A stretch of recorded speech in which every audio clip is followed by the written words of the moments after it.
ఆదియందు వాక్యముండెను, వాక్యము దేవుని యొద్ద ఉండెను, వాక్యమే దేవుడై ఉండెను అని యోహాను 1:1 మనం చదువుతున్నాం. తర్వాత యోహాను 1:14 కానీ చూసుకుంటే ఆ వాక్యమే శరీరధారై మన మధ్య తిరుగుచుండెను అనే ఒక మాటను మనము చూస్తున్నాం.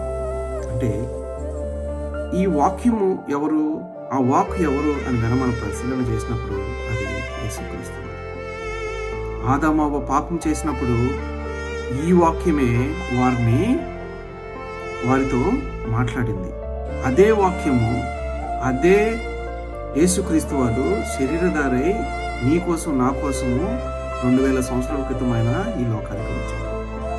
నిన్ను నన్ను రక్షించడానికి, నిన్ను నన్ను ఈ పాపపు ఊబిలో నుంచి పైకి లేపడానికి యేసుక్రీస్తు వారు వచ్చారు. ఆయన ఇచ్చిన రక్షణను, ఆయన ఇచ్చిన ధన్యతను మనం పోగొట్టుకోకుండా దాన్ని రెండో